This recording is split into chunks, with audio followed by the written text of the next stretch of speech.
Historia de Honduras. Década de los 80 y sus aborígenes en Honduras. Por José Luis Orellana. Universidad Virtual Unitec San Pedro Sula.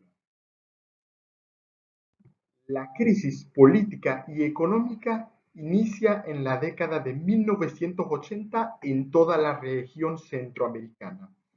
Esta tuvo como resultado algunos factores internos que se agudizaron, como la inequidad en la distribución de las riquezas, el autoritarismo de las élites políticas, que generaron un ambiente de inestabilidad en la región, agravando las relaciones entre países vecindarios.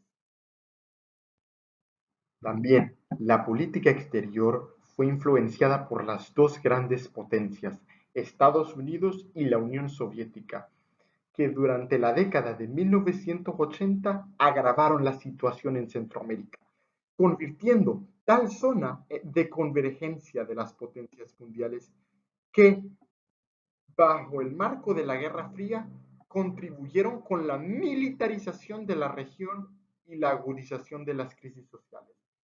Se conoce al siglo XX como el mundo bipolar, que es la división ideológica de el capitalismo y el socialismo.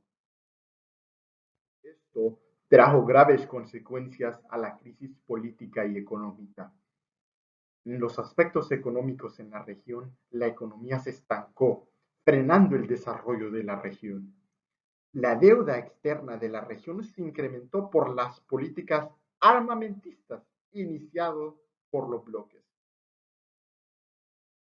También, relaciones diplomáticas entre los países Guatemala, El Salvador y Nicaragua se vieron afectadas, así como hubieron gran cantidad de muertos, mutilados y desaparecidos. También hubo violación por parte de Estados Unidos al instalar en nuestro territorio Honduras la base militar de Palmerola para derrocar al Frente Sandinista de Liberación Nacional en Nicaragua.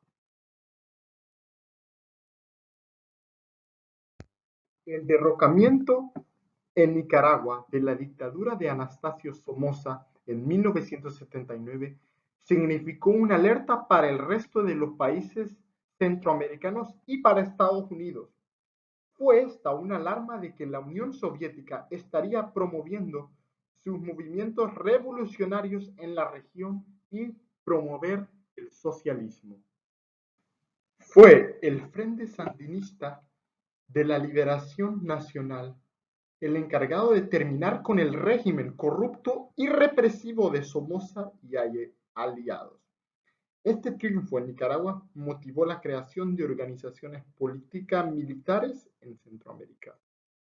Entre las medidas que tomó dicho gobierno fue la expropiación de bienes de Somoza y sus aliados. Ampliaron la reforma agraria.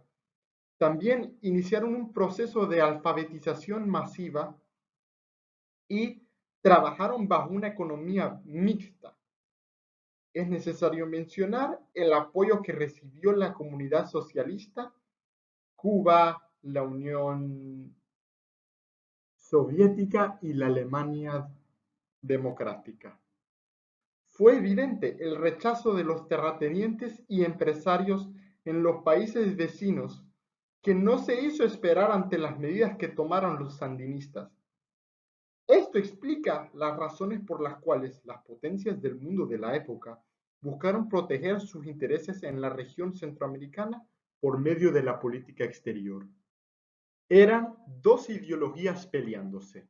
Mientras la Unión Soviética apoyó la defensa diplomática, la economía y el ejército de la revolución sandinista, Estados Unidos estaba en contra y sus gobiernos afines en la causa común en contra del comunismo y por la defensa de la democracia.